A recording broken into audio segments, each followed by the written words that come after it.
And we're back. This is Hook and Ladder, week 13.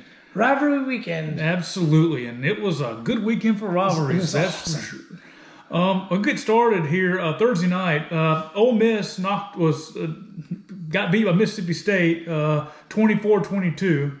Won a little money on this one. Yeah? Yeah, excited about that. What a way to end Thanksgiving Day. Get a nice meal with the family, go up for seconds, have some pie, go home, and watch the Egg Bowl. Entertaining game. The last, 7 minutes of the game were pretty crazy. A lot of, just say, interesting calls by the referees, just to kind of keep it short. But a great game. Mississippi State played awesome. I thought Ole Miss didn't play bad. They just were dropping some passes. Mingo had a tough game for Ole Miss.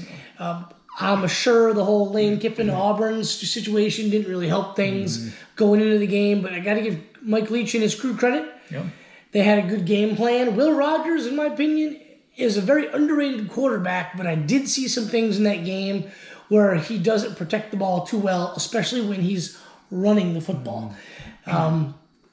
Critical fumble there at the end ended up not really costing him because they made a brilliant stop on the 2-point conversion to basically save the game for him. But another awesome ending to the Egg Bowl. Highly recommend this game being watched every single year, regardless of the records of these teams. Yeah, a lot of passion in this game. And Mike Leach, 8-4 season. Yeah, not bad at all. Not bad at all. When you're Mississippi State, that's a dang good season. Yeah, so had some things break. You might have been a 9-3 team this year. But moving right along, Friday night, Florida State knocked off Florida 45-38. Didn't catch this game because we were at a concert. But I picked Florida State to win, and I don't think they covered. 38 points in Florida. Got to give them credit. Travis Etienne with a big day. Or Trevor Etienne, my bad, with a big day running the football. Florida State's running backs had a big day running the football. Travis, 270. I think that's throwing. Anyway, didn't watch much of this game. Saw the highlights today. Got to give Florida State credit. They've had a good start to the season, then a very rocky midway point, and then they came back. I think they've won 5 in a row, beating their rival Florida. Always got to feel good. Yeah. But, I'm going to give Florida some credit, too, because after what happened last week against Vanderbilt, they could have just mailed it in. But they put up an effort. They put some fight in the game, this rivalry game. So, got to give the Gators credit, too. Very disappointing season, 6-6. But I do like kind of the direction you're headed. I don't think Anthony Richardson's the answer. Oh, no. But I think they have more fight in them than they did under Dan Mullen. I agree. Moving right along, NC State knocked off North Carolina 30-27. We did watch most of this game, and North Carolina, I don't even know where to begin. I'm high on them. They suck. I'm low on them. They're good. And then the minute I kind of start coming around again, they suck. You can't lose to NC State like this. They're without Devin Leary, and they're a good football team, but really, Drake May's great quarterback. He was in the Heisman conversation up until this game, and they just couldn't get it done. And they were really poised to go into the ACC championship game ranked fairly high. If they won this game, they were 17 when they went in. Probably get in somewhere in the 13, 14 range. Maybe beat Clemson, who's definitely beatable, which I'm sure we'll talk about in a second. And they could have won the ACC. Now I basically see the massive unraveling. Their record is respectable, especially for a freshman, a quarterback. But given the talent on that roster, they should be better. Right. I totally agree with you. Moving right along, UCLA knocked off Cal 35-28. Didn't see anything. Didn't watch this because of the show. That's right. We didn't watch the Tulane-Cincinnati game, but Tulane knocked off Cincinnati. Yeah, I watched that game. That was Friday during the day. I watched a good bit of that game. Kind of a boring game. Didn't get somewhat exciting and didn't score much until late. Tulane kind of had the upper hand most of the game, and that's basically how it went. Tennessee. Texas knocked off Baylor 38-27. Texas pulled away late in the game. They did. They ran the football really, really well. They have got that Bijan Robinson and the other guy, number 5, that two-prong rushing attack. They ran it well. Quinn Ewers had some boneheaded plays, turnovers, bad throws, stuff like that. Sometimes it just wants to do that. Carry on. Wasn't really impressed with Quinn Ewers too well. I mean, yeah, everybody has a bad game. He didn't look super crisp to me. Maybe trying to do too much. Yeah, but the running backs basically took over. Baylor played well. I like Dave Aranda. They've got some good wide receivers. Yeah. Number 80 for Baylor, little 5'7" dude, Blade Runner. Yeah. They're not a bad football team. They just didn't have it this year. You know, won the conference championship last year. Didn't quite have it this year. Yeah. But give Texas's running game credit. Those guys were beasts. Yes. Moving right along to Saturday's matchups. Georgia, after a slow start, knocked off Georgia Tech 37-14. Kind of what you would expect. I haven't really been impressed with Georgia ever since they beat Tennessee. Mm-hmm. Mississippi State started off well. First drive, they just marched right down the field, scored a touchdown. But the offense isn't clicking as crisp as it was in the beginning of the year. Right. Can't really use the excuse that their top wide receiver, A.D. Mitchell's out. He's been out since week 2, mm-hmm. and they were fine, weeks 2, 3, 4, 5, and 6, 7, stuff like that. Something's going on with it. And watching the game yesterday, to me, it seemed like the play calling. They're trying to force things. Bennett's still trying to force passes to certain wide receivers and letting other guys run wide open. Right. Defense, though, got to give them credit. They first time in a long time, they let a team score a touchdown on the opening drive. They stopped Georgia Tech. Right. And it was like a 4th and 12, and they went for it, threw a deep pass and caught it. Got him inside the 10. They scored. And they ran some plays that was giving Georgia some trouble. Mm-hmm. And then Georgia stopped those plays. Right. And basically Tech couldn't do a damn thing after that. So got to give credit to the defense for stepping up. Didn't seem like they really wanted to be there defensively. And offensively, they were a little sluggish. But they got it rolling. They ran the ball for 260 yards. Yeah. Kenny McIntosh almost had 200 yards all-purpose. Right. He played very well. He's been playing very well the last few weeks. Mm-hmm. Just not really sold right now on Georgia. They're not crisp. And I think maybe that Tennessee game kind of got them to where they needed to go. And they just put it on cruise control. Yeah, exactly. Cruise control, kind of maybe thought they could just walk through the rest of the games and win. Moving right along, one of the big games of the day, the Ohio State-Michigan game. Michigan went to the horseshoe and took care of business. I mean, they didn't just take care of business. They put an ass beating on Ohio State. Mm-hmm. So much so that Ohio State fans are calling for Ryan Day's head, which I think is completely ridiculous. But we'll maybe cross that bridge if we talk about the playoffs. And awesome game by Michigan. I picked Ohio State to win. Yeah. After what happened to them last year and hearing about it all offseason, the whole year they talked about it. Over the summer they were talking about the strength and conditioning and getting back right and taking this game back. And I really thought, at home, it was nice, beautiful, sunny weather. C.J. Stroud was like, that dude's going to throw for like $500,000. Yeah, he lost the Heisman. Oh, yeah, most definitely. And I don't think he played all that bad. I mean, look at 349. But in critical time, he did not get it. But golly, second year in a row, I felt Michigan manhandled them. It didn't seem like they manhandled them like they did last year. It was more of second half, finally wore down Ohio State. I'm not really talking about... It was just more physical. Yes, I'm not really talking about the 2 long touchdown runs by Donovan Edwards. The drive prior to that, and then the one, I think the one also when McCarthy ran it in, they were running the football with a couple of different backs at like 4 to 7 yards per carry.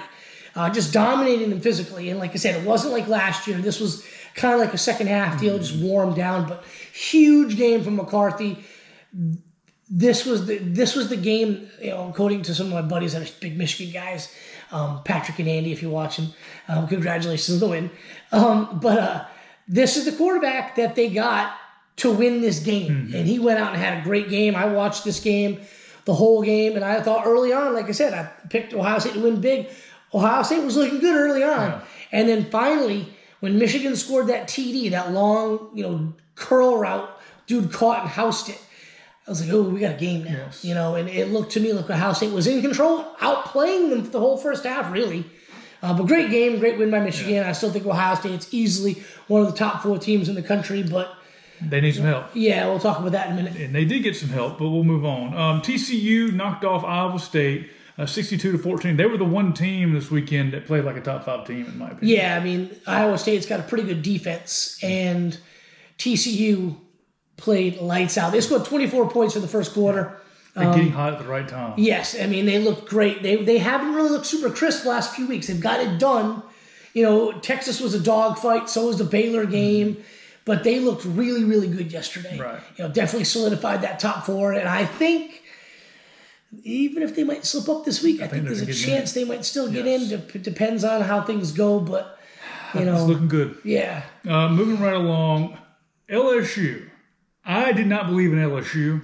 I said something earlier at the house, and my parents was like, I think Jimbo's going to beat LSU tonight. I don't know why. I got that feeling. I just had that feeling, and they pulled it off, 38-23.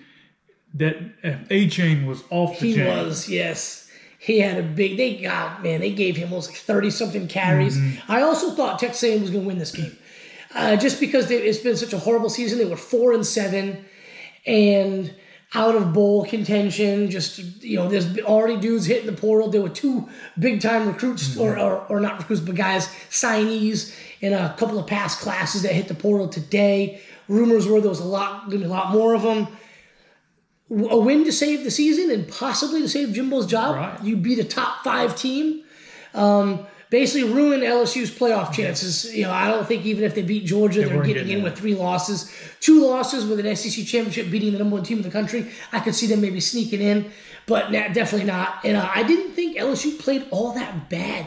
They just couldn't stop A-Chain. Mm-hmm.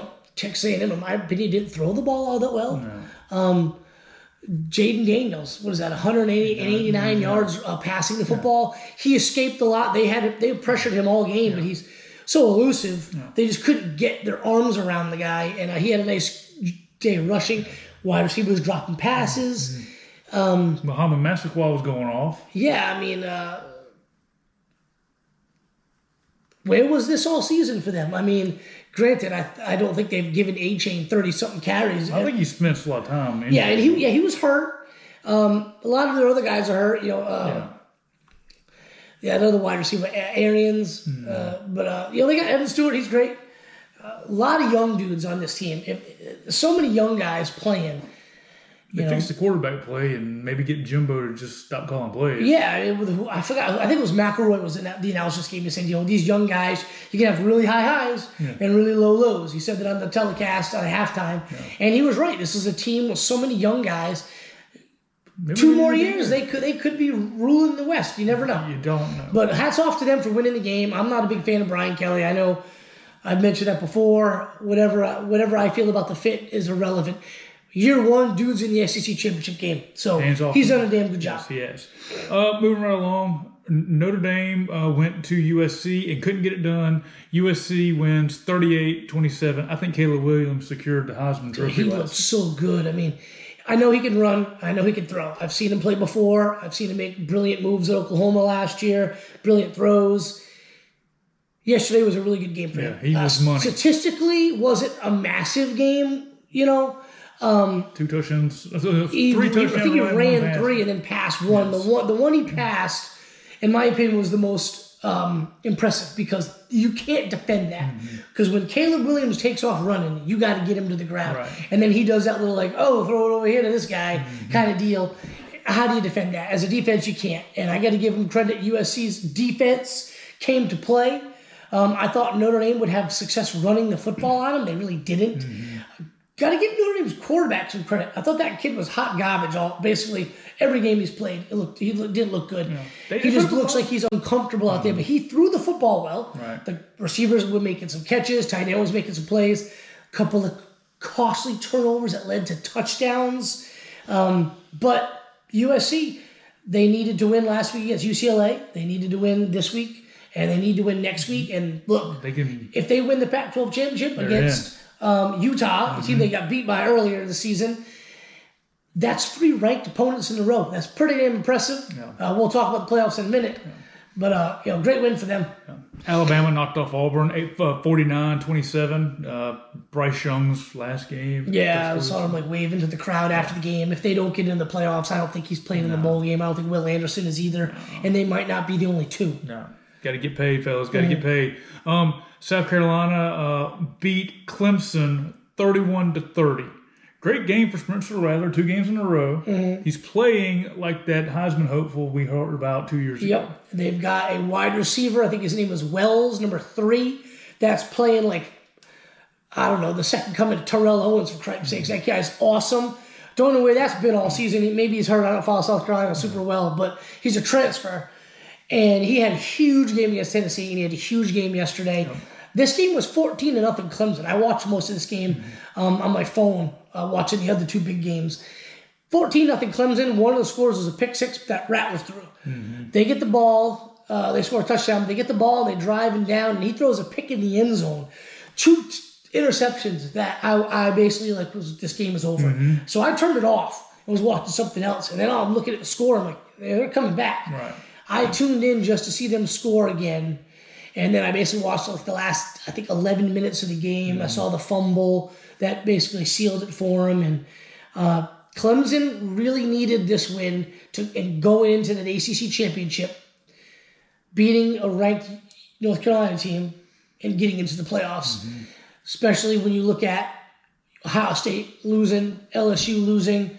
They were poised to really have a big ACC championship game and maybe get in there. Right. And now they're done. They're out of there. Completely out of it. Second year in a row, they haven't made the playoffs after making it 6 years in a row. DJ. Good Lord. He is not good. 8 for 29 with, I think, 2 picks. I do think he ran one in. No.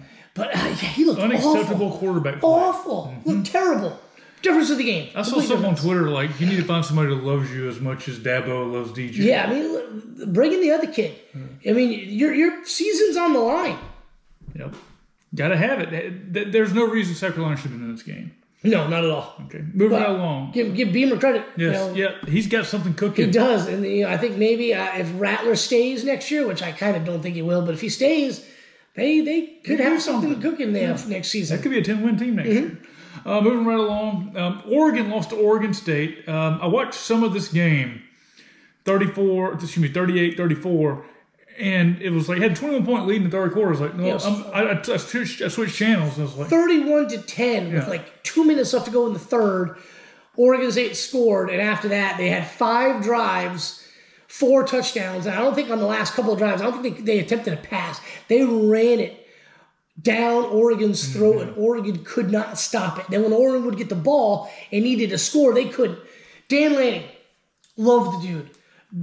Bad calls the last couple games. The game Bonix went out, instead of punting it, they go for fourth. Didn't make it. Leads to a loss against, I think it was Washington. Mm-hmm. And then this one, on his own 29, they call a play where Nix, who's been injured and can't really run that well, keeps it and gets hit behind the line. Oregon State goes in and scores another touchdown. I mean, Oregon did drive all the way down. Mm-hmm. First and goal, I think inside the 5. Couldn't punch it in for a touchdown. Incomplete pass on 4th and goal. Right. Just some bad play calls.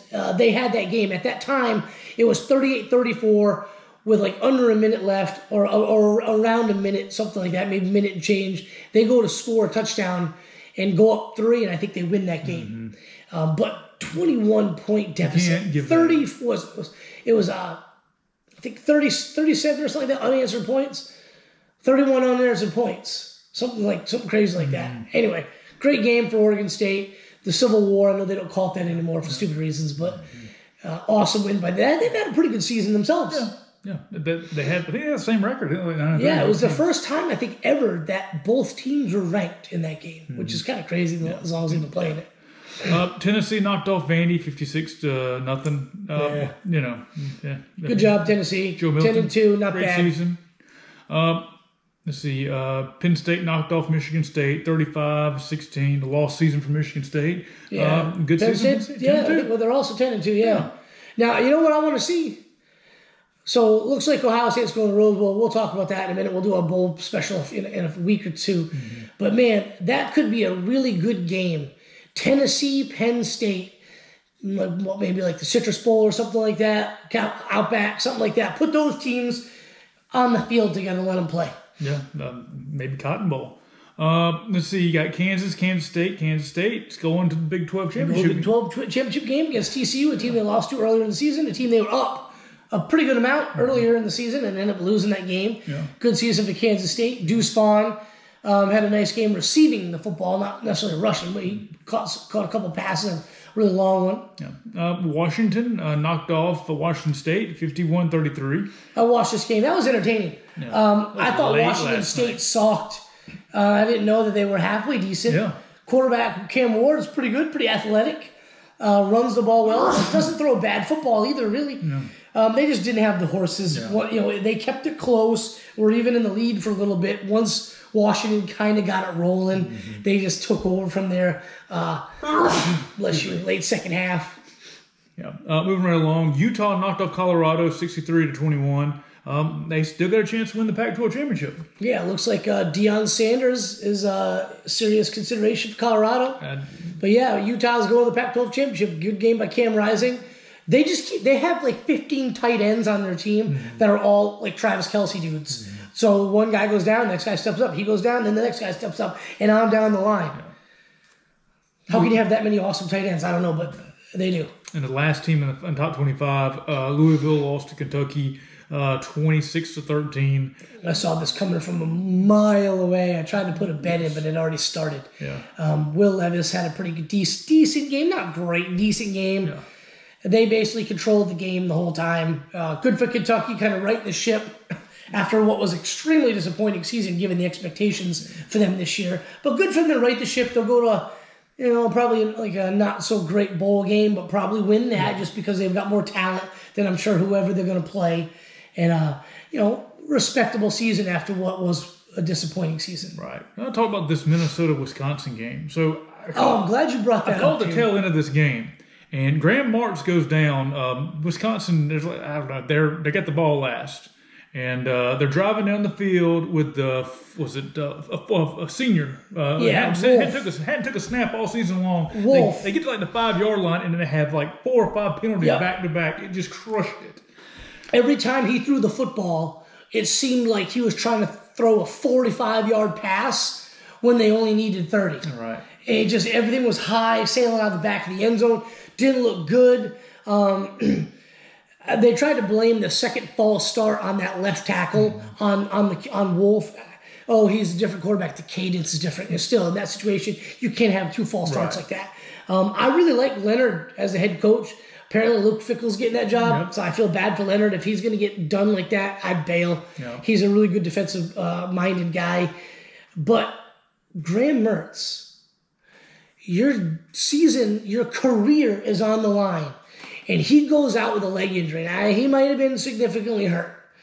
But he's on the sideline over there talking to somebody. And I'm like, your team needs you. Get your ass back in the game. Granted, he could have been more severely hurt than it looked. I'm watching it on TV. I'm looking at his face.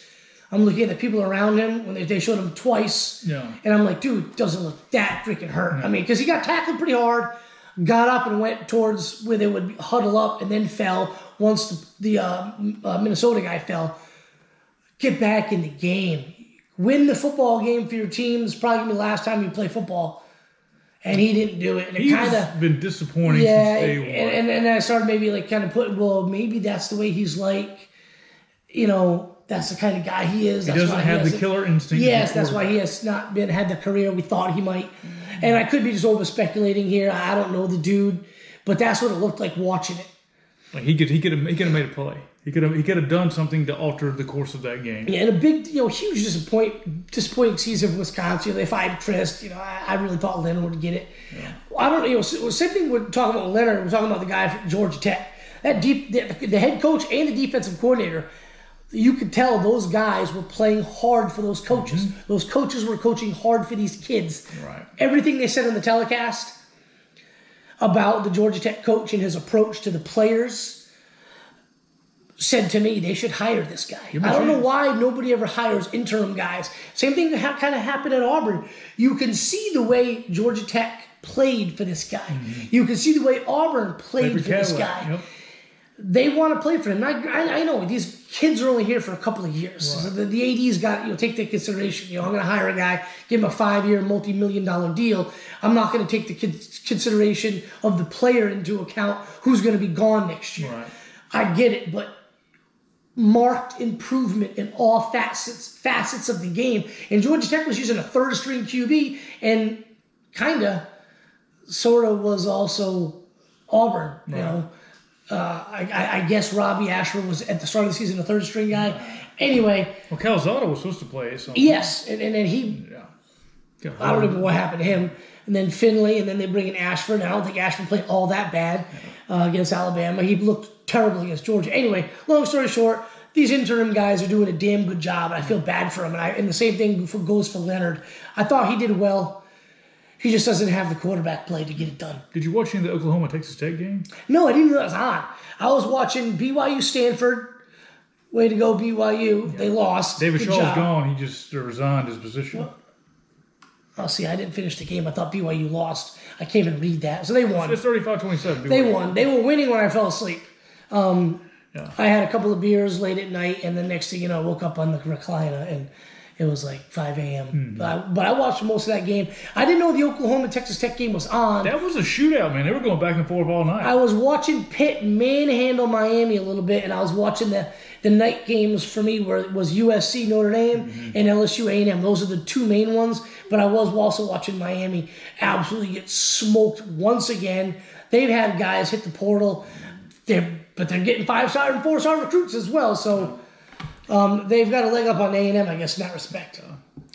So let's move on to the championship game. Yeah, let's do it. And get the thing to... A couple of them weren't set really till later on in the evening, last night, but we got some pretty good games next week. Yeah, TCU, Kansas State to start off. What time is that? Is it the noon game? It's the noon game. All right. That is the noon start. So. I always find it interesting that the Big Ten is the big noon, right? But their game's always at night. Right. Kansas State, TCU at noon. I probably won't watch any of those other two games. LSU, Georgia at 4 o'clock. UCF, Tulane, that's going to be a good game. Malzahn, after a disappointing loss to Navy, they get in after last-second win on a crazy catch yesterday. They get in against Tulane. I think Tulane's going to beat them. Yeah. Fresno State, Boise State should be a good game. Get three games in the 4 o'clock start right there.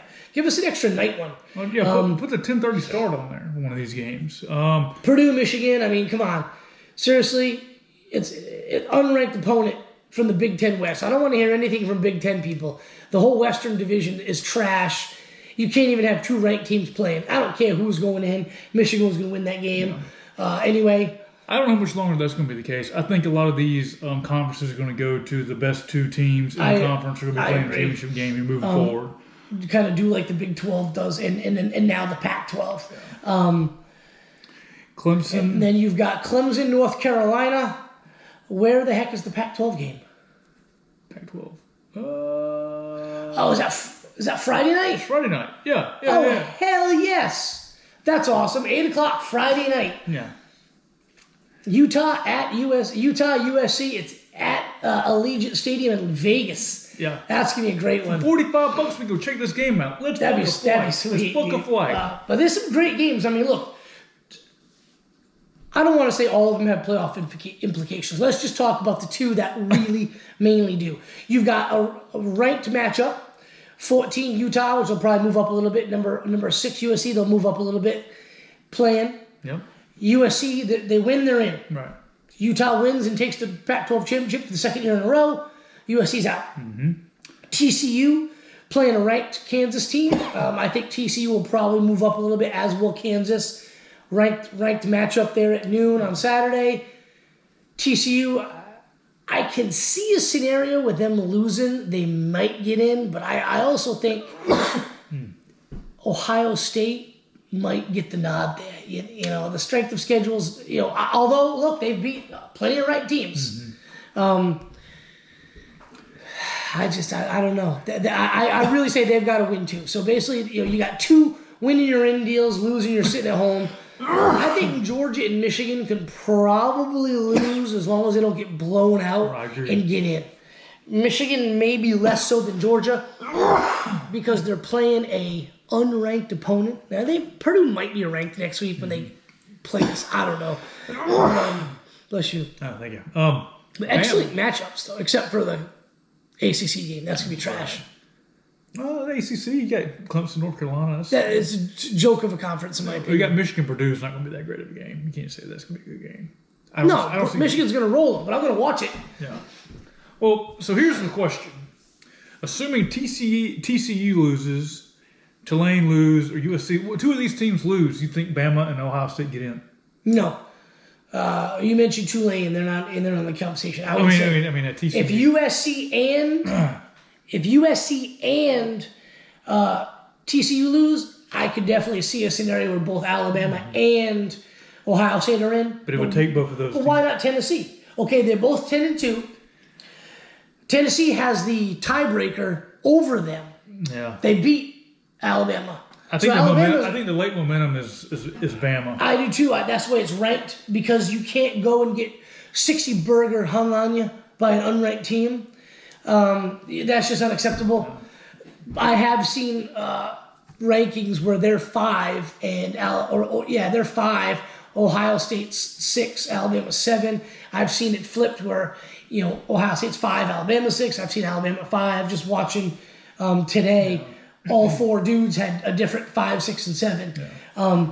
I would say Tennessee would be in the mix. They would be in contention. But realistically, you look at Ohio State and Alabama. So there's really 6 teams left who can actually get in this stance. Yeah, and I honestly, what I saw from USC and Notre Dame, I thought that was going to be the toughest matchup. They lost to Utah. USC is a different team. Yeah, they're battle tested, and I know Utah is too.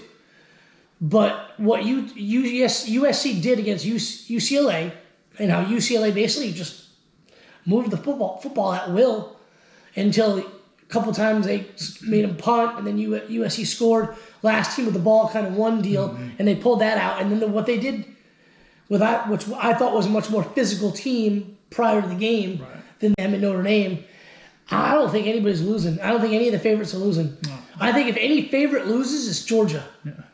I don't even the way they've played the last 3 weeks shows me that they are very beatable. They're susceptible. I don't think any of these teams are world beaters. I think Georgia's the best of the bunch, but they probably are beatable. Last year's Alabama offense and last year's Georgia defense, those were elite units, and I felt that for the most part throughout the season, the opposite side, Alabama's defense and Georgia's offense, played at elite levels for most of the year. Yeah.